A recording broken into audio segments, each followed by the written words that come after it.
সত্য দর্শন। এই সত্য দর্শন সম্পর্কে যদি আমরা বলতে চাই, এটা মহাত্মা গুরুনাথের আবিষ্কৃত একটা দর্শন বা ধর্ম। তো মহাত্মা গুরুনাথ এই সত্য ধর্ম যখন প্রকাশ করেন, তখন তিনি বলছেন ধর্মের কোনো নাম নাই, ধর্ম ধর্মই, এবং ধর্ম মানেই সত্য। অর্থাৎ যা সত্য তাই ধর্ম।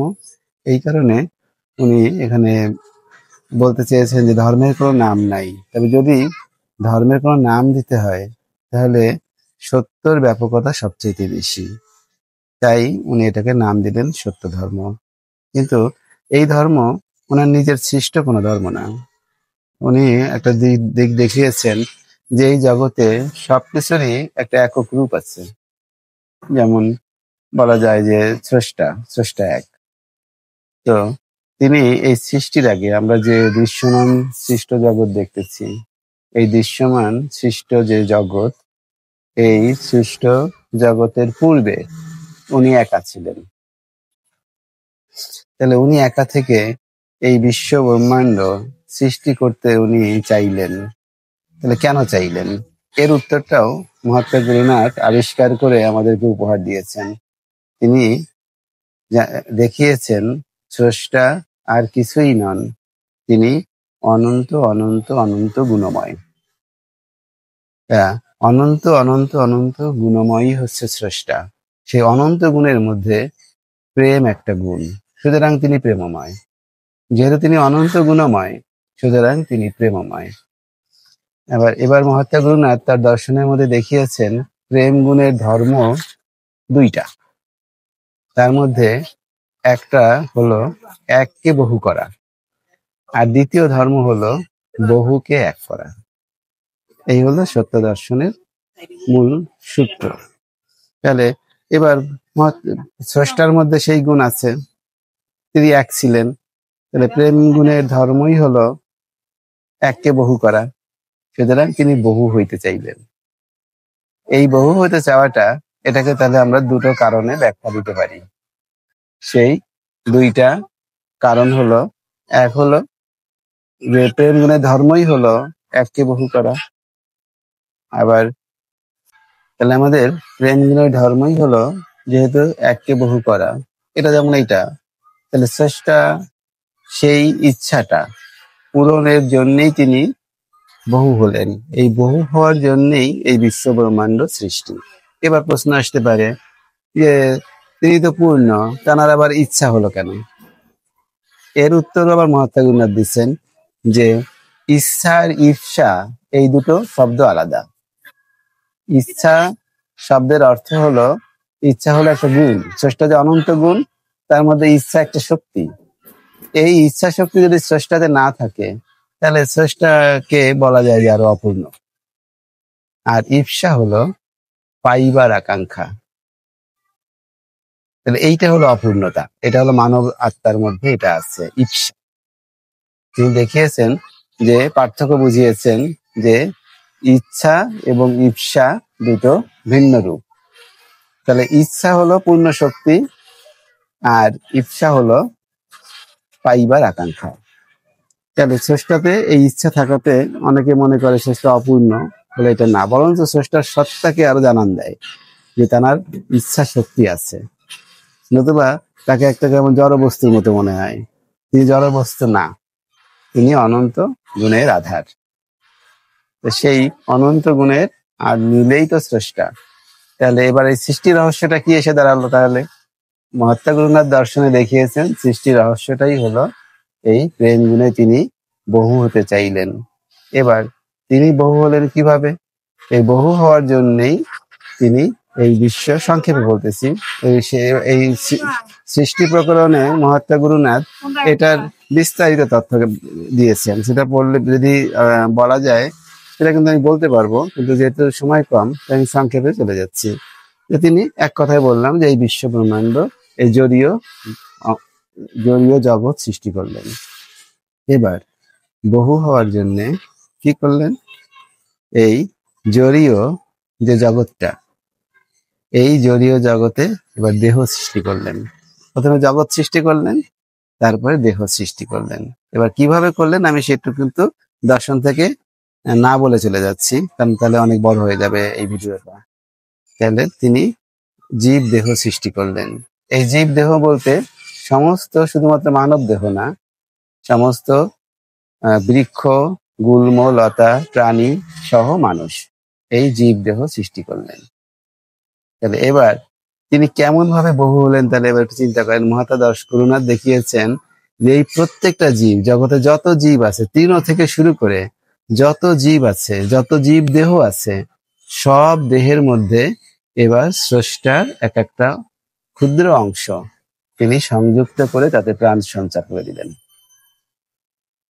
তাহলে এই যে দর্শনটা, সেই দর্শন অনুসারে যখন একজন গ্রহণ করবে, তখন একটা গুল্মকেও সে একটা নিজের ভাই মনে করবে, কারণ ওই গুল্মের মধ্যে একটা আত্মা আছে। যেমন আমার মধ্যে একটা আত্মা আছে, আত্মাটাকেই এই তিনি নিজের অংশকে সংযুক্ত করে বহু করলেন, নিজেকে বহু ভাগে বিভক্ত করে দিলেন, বিভক্ত করে নিজের স্বীয় অংশ এই জীব দেহের মধ্যে তিনি সঞ্চালন করে নিজেই বহু হয়ে গেলেন।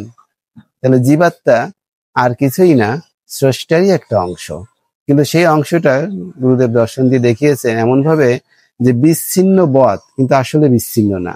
স্রষ্টার যে অনন্ত চৈতন্য সত্তা, স্রষ্টার সর্বব্যাপী, তারই একটা অংশকে তিনি জীবভাবে দেহের মধ্যে বদ্ধ করে দিলেন, কিন্তু স্রষ্টা থেকে সম্পূর্ণ বিচ্ছিন্ন হয়ে গেল না।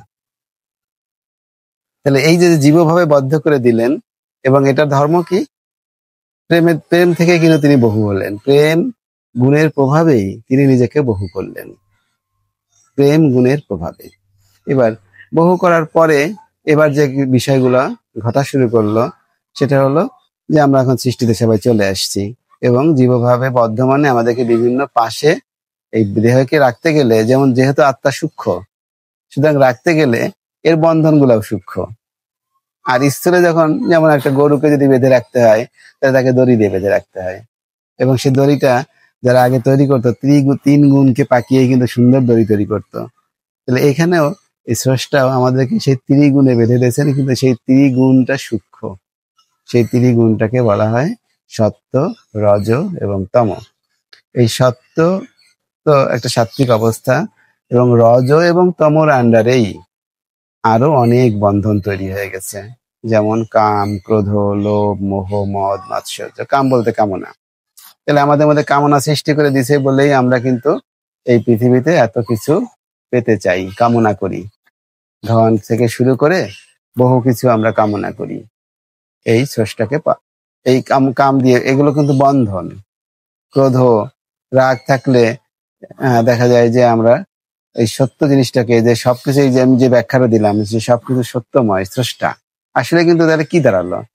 স্রষ্টা নিজেকে বহু করলেন, নিজের গুণের বিকাশ ঘটায়। আবার একটু না বললে হয় না, সৃষ্টিতত্ত্বটা একটু না বললে বুঝতেও কষ্ট হয়, দর্শনটা বুঝতে কষ্ট হবে। যে স্রষ্টার যে ইচ্ছা, এই ইচ্ছাটাই হলো প্রকৃতি, হলো যে আমি বহু হব। এবার এই সেই প্রকৃতির সাথে এবার স্রষ্টার প্রকৃতি থেকেই অনন্ত সাকারত্ব এবং অনন্ত নিরাকরত্ব মিলে একটা গুণ তৈরি হয়ে গেল, সেটা হলো অব্যক্ত। এই অব্যক্ত থেকে স্রষ্টার সংযোগে, স্রষ্টার ইচ্ছাতে, ইচ্ছা কিন্তু সব জায়গায় কাজ করে যাচ্ছে, ইচ্ছাটাই হলো প্রকৃতি। অব্যক্তের সঙ্গে স্রষ্টার ইচ্ছার সংযোগ ঘটে তৈরি হলো আমাদের পঞ্চভূতের একদম সূক্ষ্ম, যেটা বোম। হ্যাঁ, এবার মোম থেকে বাতাস, বাতাস থেকে অগ্নি, অগ্নি থেকে জল, জল থেকে মাটি, এই যে ক্ষিতি যেটাকে বলে, এই মাটি উৎপন্ন হলো। তাহলে যদি বলি আমরা যে তাহলে এই যে আমরা যে পঞ্চভূতের এই জগৎটা দেখতেছি, যদি একটু সূক্ষ্মভাবে তাকাই, এই যে পঞ্চভূতের যে জগৎটা দেখতেছি, যদি সূক্ষ্মভাবে তাকাই, তাহলে কি এর ব্যাকগ্রাউন্ডে কি এসে গেল? প্রথমে স্রষ্টা ইচ্ছা শক্তি, আমি বহু হব।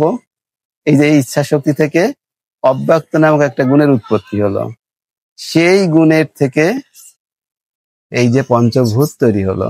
তাহলে আমার যদি দৃষ্টিশক্তি সূক্ষ্মে যায়, তাহলে আমি কি পঞ্চভূত দেখব, না আমি এটাকে স্রষ্টার গুণ দেখব, গুণের বিকাশ দেখব? কি দেখব আমি? আমি কিন্তু এটাকে গুণের বিকাশই দেখব। তাহলে এই যে গুণের বিকাশটা, স্রষ্টা, এই জগৎ মিলেও এই জগৎও স্রষ্টার গুণ থেকে তৈরি, স্রষ্টা নিজেও অনন্ত গুণের সত্তা নিয়ে জগতে বিরাজমান। সুতরাং এই জগতে স্রষ্টা ভিন্ন আর কিছু নাই। যদি সূক্ষ্ম দৃষ্টিতে তাকাই, এই জগতে স্রষ্টা ছাড়া আর কিচ্ছু নাই, সবই স্রষ্টা। এবার সেই স্রষ্টা, এবার একটু আগে বলতেছিলাম, তিনি জীবভাবে বদ্ধ হলেন। তো জীবভাবে বদ্ধ হলে যত জীব জগতে দেখা যায়, তার মধ্যে একটা তার সেই স্রষ্টারই অংশকে জীবভাবে বদ্ধ করে দিলেন। কিন্তু শুধুমাত্র বন্ধনের কারণে ক্যাটাগরি ভিন্ন হয়ে গেছে। অর্থাৎ সত্য রজ তময় ত্রিগুণে বাঁচছেন। গুরুদেব দেখিয়েছেন যে যারা বৃক্ষাদি, তাদের মধ্যে রজ এবং তমের ভাগ অত্যন্ত বেশি, তমের ভাগ বেশি এবং রজ, এই দুই বন্ধনে বেশি করে বেঁধে দিয়েছে বলে ওরা এক জায়গা বদ্ধ থেকে কাজ করে যাচ্ছে, তাকে স্রষ্টা সেই বিকশিত হয়ে যাচ্ছে। এটা যদি আমরা সূক্ষ্মভাবে তাকাই, একটা প্রাণীরও যে কাজ একটা মানুষের প্রায় সেইভাবেই সে তার জৈবিক ক্রিয়া সম্পন্ন করে, পার্থক্য বিশেষ কিছু নাই। এটা সম্ভব হয় কেন? কারণ মূল সূত্র একই, স্রষ্টার অংশ তার মধ্যেও আছে, আত্মা ওর মধ্যেও আছে, আত্মা আমার মধ্যেও আছে। তাহলে মানুষের মধ্যে ওদের মধ্যে পার্থক্য কি? ওই আত্মাটাকে জীবভাবে অর্থাৎ রজ এবং তমতে এমন ভাবে বেঁধে দিছে, যার জন্য তাদেরকে ওরকম ভাবেই তারা বসবাস করে। আর মানুষকে বেঁধে দিয়েছে সত্য এবং রজর আধিক্য দিয়ে, সত্য এবং রজের আধিক্য দিয়ে মানুষকে বেঁধে দিয়েছে। এই বাধার জন্য আমাদের এই স্বাধীনতা, বা আমরা এতটা সুন্দরভাবে চলাফেরা করতে পারি। তাহলে দাঁড়ালো কি? আমরা সবাই স্রষ্টার অংশ। তাহলে যেটা আমরা বলতেছিলাম, তা দেখেন, আমরা একটু আগে কিন্তু শুরু করেছিলাম স্রষ্টার প্রেম গুণ দিয়ে, যে স্রষ্টার অনন্ত গুণের মধ্যে প্রেম একটা গুণ আছে, সেই গুণে তিনি বহু হলেন। এবার সেই প্রেমে আমাদের প্রত্যেক জীবাত্মার মধ্যে সেই প্রেম আছে, কিন্তু শুধুমাত্র মানুষকেই তিনি সেই অধিকার দিয়েছেন।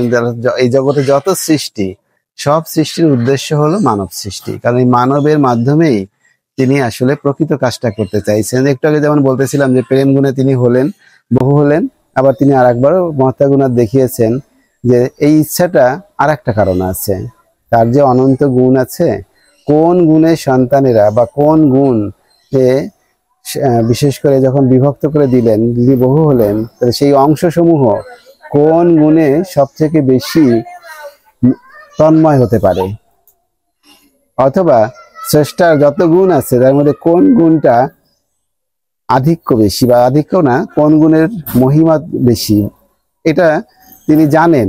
তারপরেও গুরুদেব দেখিয়েছেন যে এটা এই যে জানাটা, এই জানার মধ্যেও একটা আনন্দ আছে। যেমন উনি দেখিয়েছেন যে একজন শিক্ষক যখন ক্লাসে পড়ায়, তখন জানে যে এই ছাত্রটা ফার্স্ট হবে, তারপরেও তিনি পরীক্ষা নিয়ে আনন্দ পান। কেন? যখন ছাত্রটা ওই কার্যগুলো করে, খাতায় লেখে, ওই লেখাটা যখন শিক্ষক পড়ে, এই পড়ার মধ্যে তিনি অনেক আনন্দ পান। এই যে আনন্দ পান, এই জন্যই কিন্তু তিনি পরীক্ষাটা নেন। অথবা তার পরীক্ষা না দরকার, জানে যে সে ফার্স্ট, একবারে কিন্তু লিখে দিতে পারতেন যে সে ফার্স্ট ও সেকেন্ড, কিন্তু ওর মধ্যে একটা আনন্দ আছে যে তার প্রতিভাটুকু দেখে শিক্ষক আনন্দ পান। ঠিক সেরকম স্রষ্টার যে অনন্ত গুণ আছে, তিনি জানেন কোন গুণ শ্রেষ্ঠ, কোন গুণের কি অবস্থা, কিন্তু সেই গুণের লীলা জগতে যখন প্রকাশিত হয়, তো সেটা তিনি তো আনন্দময়, সেটাও তার জন্য একটা আনন্দের কারণ। এই জন্যই তার মধ্যে এই যে ইচ্ছাগুলো জাগে, কিন্তু এগুলোকে কেমন যেন মনে হয় শুনতে যে একটা অপূর্ণতা। স্রষ্টা তো পূর্ণ, এরকম জাগবে কেন? তার আগেও কিন্তু বলে নিয়েছি যে এরকম যদি ইচ্ছা শক্তি স্রষ্টাকে আমি চিন্তা না করি, তাহলে আমার স্রষ্টার সাথে যে একটা সংযোগ আছে, আমি সেটা বুঝবো কিভাবে? তাহলে স্রষ্টা তার জড় পদার্থের মতো হয়ে গেল। ইচ্ছা আছে বলেই তো তিনি চৈতন্য সত্তা, ইচ্ছা আছে বলেই তো তিনি মহান। সুতরাং এই ইচ্ছাগুলোকে আমরা নেগেটিভে নিতে পারি না। মহাত্মা গুরুনাথ এভাবে আমাদেরকে বোঝানোর চেষ্টা করছেন। তাহলে এবার আমরা সেখানে চলে আসি, যে প্রেমের বললাম যে আমরা পৃথিবীতে এসে গেছি, এবার মানবের মধ্যেই তিনি এই বিকাশের সুযোগটা দিয়েছেন। অন্য প্রাণীদেরকে এভাবে বিকাশের সুযোগ তিনি দেন নাই, কারণ এই সবই মানবের জন্যেই স্রষ্টা সৃষ্টি করছেন, মানবিককে বিকশিত করার জন্য। অর্থাৎ এই স্রষ্টার মধ্যেই সৃষ্টিকর্তা এমন শিক্ষার ব্যবস্থা রেখে দিয়েছেন সৃষ্টির মধ্যেই, যে সৃষ্ট জীব বিশেষ করে মানুষেরা এই বিশাল সৃষ্টির এই রহস্য দেখে দেখে স্রষ্টার দিকে একসময় পৌঁছাতে পারে। এই চমৎকার সৃষ্টির জন্যই স্রষ্টা এত বড় করে এই বিশ্ব ব্রহ্মাণ্ডকে সৃষ্টি করছেন, কিন্তু মূল কিন্তু মানবের জন্য। এবার আমরা মানবেরা সেই স্রষ্টার প্রেম গুণের অংশ পেয়ে গেছি। এবার সেই অংশ প্রেমের কাজ কি? পূর্ণ প্রেমের কাজ তিনি এক ছিলেন, বহু হয়েছেন। এবার অংশ প্রেমের কাজ হলো বহুকে এক করা। দেখেন, আমি আপনাকে যে সূত্র দিচ্ছি মহাত্মা গান্ধী দেখিয়েছেন, এই সূত্রে কোনো ধর্মের কোনো বিভাজন নাই। এখানে কিন্তু কোনো ধর্মের বিভাজনের কথা বলা হচ্ছে না, সব সত্য কথাটাকে উনি উপস্থাপন করে জগতের মাঝে সত্য দর্শন তুলে ধরছেন। এবার সেই প্রেমের বহুকে এক করার সিস্টেমটা কি? গুরুদেব দেখিয়েছেন যে স্রষ্টা এই যে পুরুষ এবং রমণী, এই দুইটা জাতির সৃষ্টি করছেন। এই দুই জাতির মধ্যে স্রষ্টার মধ্যে যে গুণটা আছে, সেই গুণটা সৃষ্ট জীবের মধ্যে সেভাবে নাই। অর্থাৎ স্রষ্টাতে গুণগুলো যেভাবে আছে গুরুদেব দেখিয়েছেন, সেটা হলো যে বিপরীত যুগ্ম গুণের একই ভবন হলো স্রষ্টার এক একটা গুণ। যেমন প্রেম এবং জ্ঞান, এই দুটো বিপরীত গুণ। তাহলে ধর্ম এবং অধর্ম, দুইটা বিপরীত গুণ। সুখ এবং দুঃখ, দুইটা বিপরীত গুণ। ঠিক এরকম ক্রোধ এবং ন্যায়পরতা, না ক্রোধকে বলা যাবে না, ক্রোধকে স্রষ্টার গুণ বলা যাবে না। তাহলে এই যে বিপরীত যুগ্ম গুণ, এই যুগ্ম গুণের একই ভবন হলো স্রষ্টার এক একটা গুণ। কিন্তু আমাদের মানবের মধ্যে আমরা দেখতে পাই যে প্রেম, জ্ঞান ইত্যাদি সব ভিন্ন ভিন্ন রূপে আছে।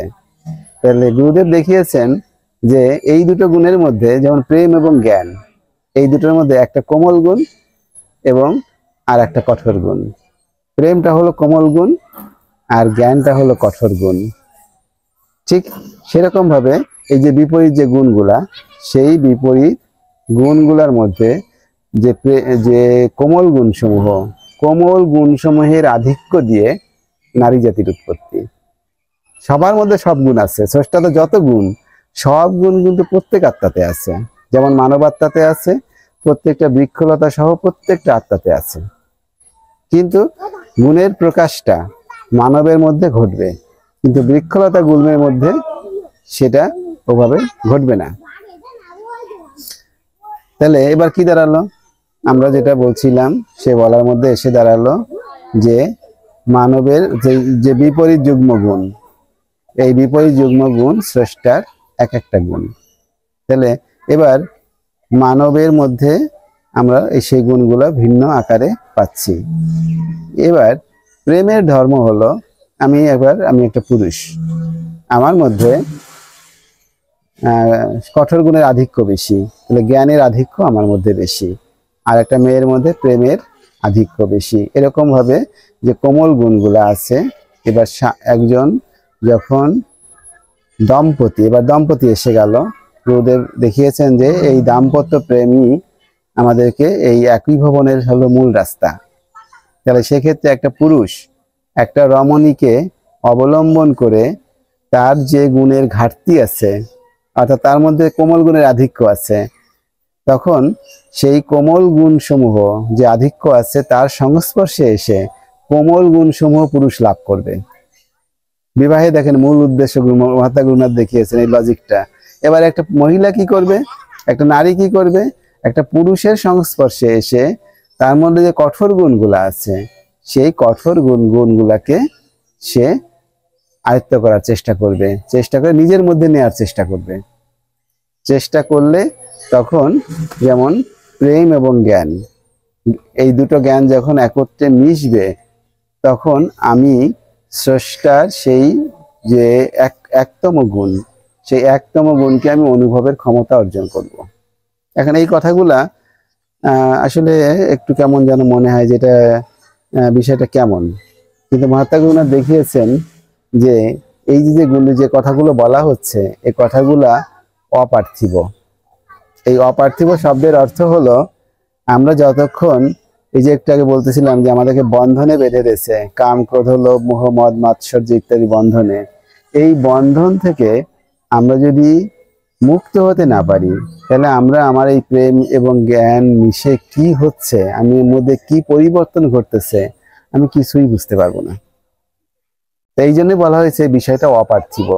তাহলে একজন এই সত্য দর্শনে অনুসারে যদি পথ চলে এবং সে যদি তার নিজের দোষ সমূহকে, এই বন্ধন সমূহকে নিয়ন্ত্রণ করে নিজেকে পবিত্র করে তুলতে পারে, সেই পবিত্র হৃদয়েই ওরকম দুই আত্মা মিলে এক আত্মায় পরিণত হয়ে যাবে এক সময়। ওই দুটো মিলে যখন যখন স্বামী স্ত্রী মিলে, যখন তার কঠোর গুণসমূহ মিলে তার মধ্যে মিলাবে, আর রমণী যখন পুরুষ গুণসমূহ তার মধ্যে নেবে, নিয়ে তখন দুই আত্মা মিলে এক আত্মায় পরিণত হয়ে যাবে। এটা কিন্তু প্রেম গুণের দ্বারাই এই কাজটা শুরু হয়ে গেল। তাহলে শুরু হলে এবার প্রেম ছিল আগে প্রথমে স্রষ্টাতে এক, আবারও বলছি স্রষ্টাতে এক ছিল, সেই প্রেমের ধর্মই হলো বহু হওয়া। তাই এই বিশ্বব্রহ্মাণ্ড সৃষ্টি করে এই জগতে তিনি বহুভাবে অবস্থান করতেছেন। এবার সেই বহুর মধ্যে আমরা যারা, তারা প্রথমে স্বামী স্ত্রীকে মিলে এক হওয়ার চেষ্টা করতে হবে। চেষ্টা করে যখন সে সমস্ত দোষ মুক্ত হয়ে, দোষ বলতে বলা যাচ্ছে যে ষড়রিপু এবং অষ্টপাশ, এগুলোকে মুক্ত হলেই সে অনুভব করতে পারবে যে আমি এবার দুয়ে মিলে এক হয়ে গেছি। যখনই সে এক হবে তখন তার মধ্যে এইগুলো দোষ, যখন কামনা বাসনা ইত্যাদি থাকবে না, তখন কিন্তু সে এই পবিত্র মনে অতুল আনন্দ সাগরে ভাসতে থাকবে। অতুল আনন্দ সাগরে, যে আনন্দ আমরা ভাবতেও পারি না কি আনন্দ। এবার যখন আমি আমার স্ত্রীকে এক করব, দেখেন এর আগ পর্যন্ত আমাকে দিয়েই বলি, বা একজন পুরুষের অন্য কোনো রমণীর দিকে তাকানোর অধিকারই নাই। তাকালেই সে আর এই সত্য থেকে চ্যুত হয়ে যাবে, সে এই পথে চলতে পারবে। তাকানো মানেই হলো সে দোষ দ্বারা বদ্ধ। তাহলে এখানে একজনকে অবলম্বন করতে হবে, পুরুষ একজন রমণীকে, একজন রমণী একজন পুরুষকে অবলম্বন করে যখন এক হয়ে যাবে, দেখেন এবার কিন্তু মজার ব্যাপার। আগে যেখানে অন্য রমণীর দিকে তাকানোর আমার অধিকার ছিল না, আমি যখন এক হয়ে গেছি আমার মধ্যে কিন্তু ভাবতে হবে আমার মধ্যে কিন্তু এখন কোনো দোষ নাই। পুরুষেরা যে সমস্ত দোষে বদ্ধ, কোনো দোষ নাই। আমি এখন আমার স্ত্রীকে আমার মধ্যে নিয়ে আমি অভেদ হয়ে একটা সুন্দর অবস্থানে, দোষ মুক্ত অবস্থায়। এবার প্রেমের ধর্ম বহুকে এক করা, ও ধর্ম প্রেম তো আমার মধ্যে আর বেড়ে গেছে।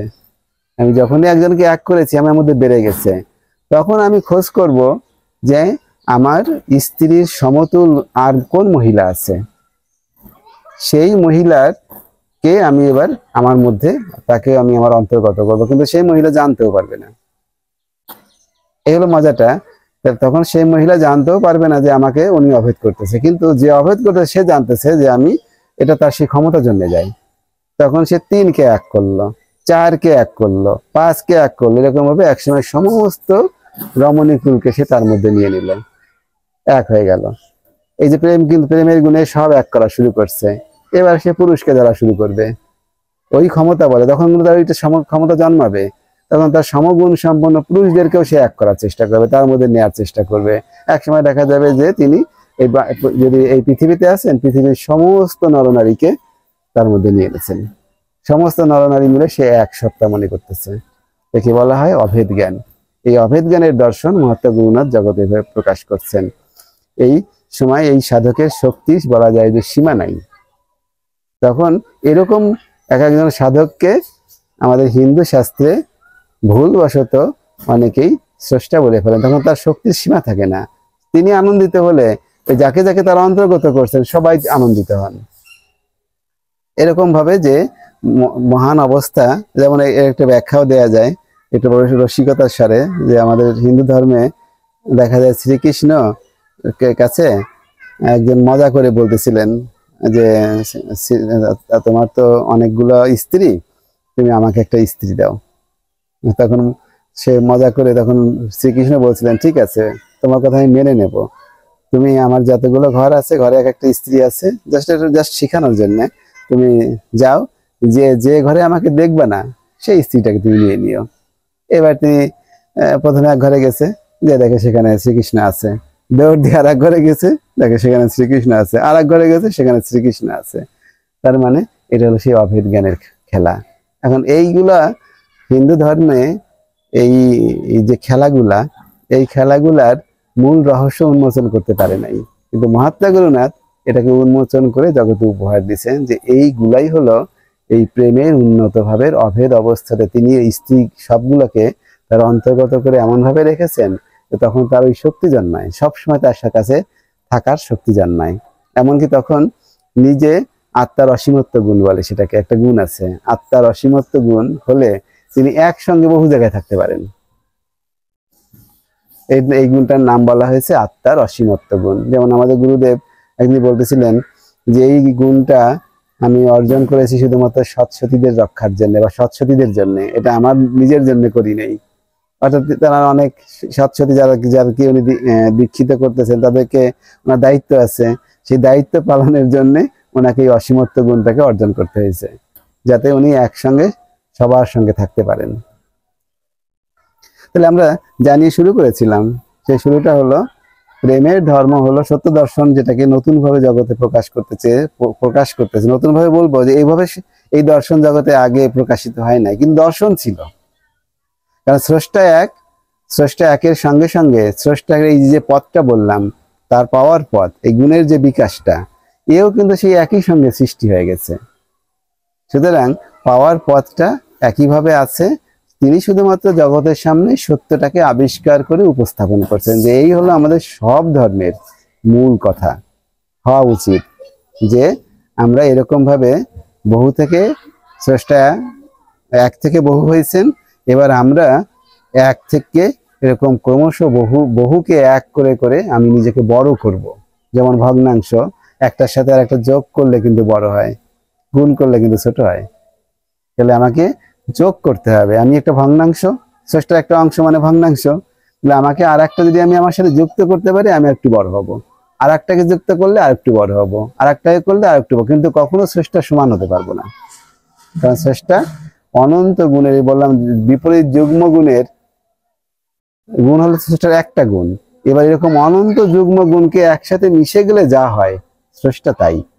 মানবের পক্ষে দুটো যুগ্ম গুণেই এক হওয়া অত্যন্ত সুকঠিন ব্যাপার, তাহলে সে মহাত্মায় পরিণত হয়ে যায়, যাকে আমরা দেবতা বলি। যদি এই বললাম যে প্রেম এবং জ্ঞানের যুগ্ম অবস্থা, এই দুটো গুণেই যদি কেউ এক হতে পারে তাহলেই সে মহাত্মায় পরিণত হয়ে যায়, কারণ তার মধ্যে কোনো দোষ থাকে না তখন।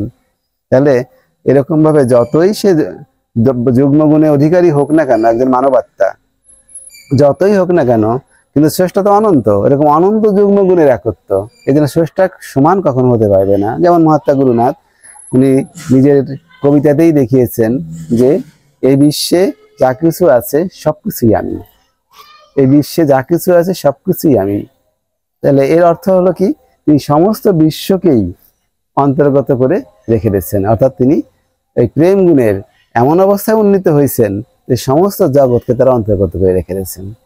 তার মানে সমস্ত জগৎ মিলে এক হয়ে এবার কি করছেন, তিনি স্রষ্টার অন্তর্গত হয়ে অবস্থান করতেছেন। তাহলে জগতে এখন মহাত্মা গুরুনাথের কাছে স্রষ্টা আর তিনি ছাড়া আর কেউ নাই, কারণ তিনি মানেই সমস্ত জগৎ, ওই যে অন্তর্গত করে ফেলছেন প্রেমে। এই অবস্থায় পৌঁছানো সত্য দর্শন বলে, এই অবস্থানে পৌঁছানো হলো ধর্মের চরম দশা, পরম দশা হলো এই অবস্থায় পৌঁছাতে হবে ধর্মের। এই হলো সত্য দর্শন। এক কথায় আপনি যদি বলেন সত্য দর্শন কি আপনি জানেন, এই হলো মহাত্মা গুরুনাথের সত্য দর্শন। এখন প্রশ্ন হলো, তো জগতে এত ধর্ম কেন? এর কারণ হলো স্রষ্টাকে পাবার জন্য মানুষ প্রথম থেকেই চেষ্টা করে গেছেন। যখন সেই নৈমিষারণ্যে ঋষিরা যখন ধ্যানে মগ্ন হলেন, তখন দেখেন যে জগতে বিভিন্ন শক্তি, সেই শক্তিকে মানুষ পূজা করে। তখন তখন দেখেন যে এই জগতে প্রশ্ন জাগে প্রথম, যে এর কি কোনো কর্তা নাই? ইয়াং সৃষ্টি মকত্তিকা, এই সৃষ্টি কোনো কর্তা নাই? হ্যাঁ, তা হতে নই তৎসম্ভবতী, তা হওয়া সম্ভব না। তখন তারা ধ্যানে মগ্ন হলেন, ধ্যানে মগ্ন হলে তারা আনন্দ পাওয়া শুরু করলেন। তখন বলে না, একজন কর্তা আছে, তিনি কেমন? তিনি আনন্দময়। কারণ তার যখন ধ্যানে মগ্ন হলেন, চেষ্টাকে তখন অনুভবের চেষ্টা করলেন, তখন তাকে আনন্দ পাচ্ছে, তাহলে তিনি আনন্দময়, তিনি জ্ঞানময় ইত্যাদি, তিনি প্রেমময়। এইভাবে কিন্তু প্রথমে যাত্রা শুরু হয়। যাত্রা শুরু হওয়ার পরে এটা একটা লং জার্নি, স্রষ্টার যে পরীক্ষা, সেই পরীক্ষা কিন্তু বিভিন্ন ধাপ এটা। তাহলে সেই ধাপে স্রষ্টাকে যে যতটুকু জেনেছেন তিনি ততটুকুই জগতে প্রকাশ করছেন, তিনি যতটুকু জেনেছেন। এবং স্রষ্টা তাকে যতটুকু জানা, যারা বিভিন্ন ধর্ম প্রচার করেছেন তাদের মাধ্যমে জগতে যখন যতটুকু উপযুক্ত হয়েছি আমরা, সেই উপযুক্ততা অনুসারে সৃষ্টিকর্তা সাথে যারা সংযোগ স্থাপন করতে পারছেন তাদেরকে তিনি যতটুকুন বলছেন যে এতটুকুন প্রচার করো, বা স্রষ্টাকে যতটুকুন জানতে পারছেন ততটুকুন প্রচার করো, সেই প্রচার নিয়ে এক একটা ধর্ম তৈরি হয়ে গেছে। কিন্তু সেই ধর্মটাকে যিনি প্রথমে প্রবর্তন করেন, তিনি যে লজিকে ধর্মটাকে জগতে রেখে গেছেন, পরবর্তী সম্প্রদায় বা তার অনুসারীরা সেটাকে রক্ষা করতে পারেন নাই। যেমন শ্রী চৈতন্যদেব, হ্যাঁ, শ্রী চৈতন্যদেব জীবৎকালেই এক সময় দেখা গেল যে কলিযুগে, তো এটা আমাদের জানা আছে, তার শিষ্যরা যখন তাকে স্রষ্টা বলে আরাধনা করা শুরু করলো, তখন তিনি জীবিত ছিলেন। কোন এক শিষ্য তখন তিনি বলে ফেললেন, বিষ্ণু বিষ্ণু, মানে সি সি, তুমি আমাকে কেন স্রষ্টা বলতেছো? কিন্তু তারপরেও কিন্তু তার সম্প্রদায় কিন্তু সেটা ধরে রাখতে পারে নাই, সেই চৈতন্যদেবকে কিন্তু স্রষ্টা জ্ঞানেই আরাধনা করে। ঠিক সেরকম জগতে যত ধর্ম আসছে, আমরা যদি বলি আগে হিন্দু ধর্ম, সেই হিন্দু ধর্ম ওই স্রষ্টাকে যতটুকু, ওই সত্যটাকে মূল, কিন্তু এই যে আপনাকে যে বললাম মহাত্মা গুরুনাথ যে দর্শনটা বললেন, এই সত্য বা এরকম আরো অনেক সত্য মহাত্মা গুরুনাথ জগতে প্রকাশ করছেন, সেই সত্যগুলাকে যিনি যতটুকুন জানতে পারছেন তিনি ততটুকুন জগতে প্রকাশ করছেন। সেটাই নিয়ে এক একটা ধর্ম হয়ে গেছে। কিন্তু তিনি যে নির্দেশনাগুলো দিয়ে গেছেন, সেই নির্দেশনা পরবর্তী সৎসতি ধরে রাখতে পারেন নাই, বা তার অনুসারীরা ধরে রাখতে পারেন নাই। তাহলে মূল কিন্তু যেটা বলছিলাম, স্রষ্টা এক, স্রষ্টাকে পাওয়ার রাস্তাও এক, এবং সেটাই কি সত্য ধর্ম। সত্য ধর্ম মানে যে মহাত্মা গুরুনাথের যা আবিষ্কার করে গেছেন, সেই পুঁথিগদ্য করে গেছেন, এইটুকু যে সত্য ধর্ম তা না। সত্য ধর্ম কিন্তু অত্যন্ত ব্যাপক। সত্য মানে যা জগতে সত্য তাই নিয়ে যে ধর্ম, সেটাই সত্য ধর্ম। এক কথায় জগতে যা কিছু সত্য তাই সমন্বিত হয়ে যে ধর্ম, সেটাই সত্য ধর্ম। এর বাইরে কোনো সত্য, অন্য কোনো ধর্ম নাই। কিন্তু সেই সত্যগুলা জগতের উপযুক্ততা অনুসারে ধারাবাহিকভাবে একটু একটু করে প্রকাশ। যেমন আপনি বলি যে যেভাবে পৌত্তলিকতা শুরু হয়ে গেল, এই পৌত্তলিকতা শুরু হওয়ার আগে কিন্তু হিন্দু ধর্মে কিন্তু সেই নিরাকারবাদী ছিল। যতক্ষণ নিরাকারবাদী ছিল ততক্ষণ কিন্তু একটা সুন্দরভাবে জগৎ চলতেছিল। কিন্তু তার অনুসারীরা পরবর্তীতে যার যার গুরুকে ওই শক্তি দেখে জ্ঞানের অজ্ঞানতার কারণে তাকেই স্রষ্টা বলে ফেলছে। বলে ফেলার পরে পৌত্তলিকতা এসে গেল। পৌত্তলিকতা বলতে কি, যে দেহধারী কাউকে স্রষ্টা মনে করা, দেহধারী কাউকে স্রষ্টা মনে করাকেই পৌত্তলিকতা বলে। কিন্তু এটা যখন এসে গেল, তো দেখেন জগৎ তো স্রষ্টার আন্ডারে, আমরা যে যা ভাবি না কেন, জগৎ তো স্রষ্টার আন্ডারে, এবং সত্য স্রষ্টা যে কারণে সৃষ্টি করছেন সে কারণ তো সিদ্ধ হবেই। তাই হযরত মুহাম্মদ সাল্লাল্লাহু আলাইহি সাল্লামের মধ্যে চেতনা জেগে গেল যে জগতে এত যদি দেবতা হয়, এত যদি দেবী হয়, তা কি হয়, স্রষ্টা সৃষ্টিতে এক, এ কিভাবে সম্ভব? তাই তিনি হীরা পর্বতের গুহায় আসীন হলেন, ধ্যানে মগ্ন হলেন। ধ্যানে মগ্ন হলেই তখন ওই সে একই কথা আমরা সত্য দর্শনে বলি, যেমন যে পারলৌকিক মহাত্মারা, ঠিক সেখানেও পারলৌকিক মহাত্মারা এসে তাকে বার্তা দিলেন, হযরত মুহাম্মদ সাল্লাল্লাহু আলাইহি সাল্লামকে বার্তা দিলেন যে বলো মুহাম্মদ আল্লাহ এক। এই যে যে নাজির হওয়া শুরু হলো, কোরআন নাজির হওয়া শুরু হলো, ওই কিন্তু স্রষ্টার বার্তাগুলো আসলো সেই হযরত মুহাম্মদ সাল্লাল্লাহু আলাইহি সাল্লামের কাছে, কিন্তু ওই আমাদের দৃষ্টিতে পারলৌকিক মহাত্মাদের কাছ থেকে মাধ্যমে, যেটাকে আপনারা জিব্রাইল বলতেছেন, এরকম তিনি কিন্তু আমাদের দৃষ্টিতে একজন পারলৌকিক মহাত্মা, জিব্রাইল ফেরেশতা। যাকে আপনারা জিব্রাইল ফেরেশতা বলতেছেন, তাকে কিন্তু আমরা বলতেছি একজন পারলৌকিক মহাত্মা। তিনি এসে এরকম ভাবে বার্তা, তিনি সহ আরো অন্যান্যরা এসে তখন ওনাকে এই যা কিছু বার্তা দিয়ে গেলেন স্রষ্টা সম্পর্কে, নিরাকার স্রষ্টা সম্পর্কে, সেটাই কিন্তু আপনাদের কোরআন হিসাবে বিকশিত। তাহলে সেই কোরআনটাতেও দেখা যাচ্ছে তিনি যতটুকুন জানতে পেরেছেন তার সাধনা দ্বারা, ততটুকুই জগতে প্রকাশ করলেন। আবার যতটুকুন প্রকাশ করলেন সেটুকু কিন্তু সেই সম্প্রদায় ধরে রাখতে পারলেন না। তাহলে সেক্ষেত্রে এক্ষেত্রে কিন্তু রয়ে যাচ্ছে যে উনি যা জগতে প্রচার করে গেলেন, সেই প্রচারটাকেও যদি সবাই ধরে রাখতে পারত, তাহলে কিন্তু একটা সুন্দর অবস্থায় পৌঁছে যেত। কিন্তু এই দেখা গেল যে সেখানেও কর্তৃত্বাভিমানের কারণে অনেক বিভাজন সৃষ্টি হয়ে গেল, যে সৃষ্টির জন্য ঠিক এরকম ভাবে প্রত্যেকটা ধর্মেই দেখা গেল যে পরবর্তীতে যা নিয়ে একজন সাধক যা জগতে আবিষ্কার করলেন, সেই আবিষ্কারটাকে পরবর্তীতে ধরে রাখতে সম্ভব। তারই ধারাবাহিকতায় যেহেতু স্রষ্টা এক, তার উদ্দেশ্য গুণের পরীক্ষা, সেই গুণের পরীক্ষা বাস্তবায়ন হবেই, তার মতো তার উদ্দেশ্যই তো সিদ্ধ হয় না। সুতরাং স্রষ্টার ইচ্ছাতেই আরো যখন উপযুক্ত সাধক তৈরি হয়ে গেল, স্রষ্টা যারা পরলোকে আছে তারাও কিন্তু মহাত্মা দেখিয়েছেন দর্শন অনুসারে, তারা কিন্তু কেউ বসে নাই, তারাও প্রত্যেকেই ক্রমোন্নতি লাভের জন্য ছুটে চলছেন।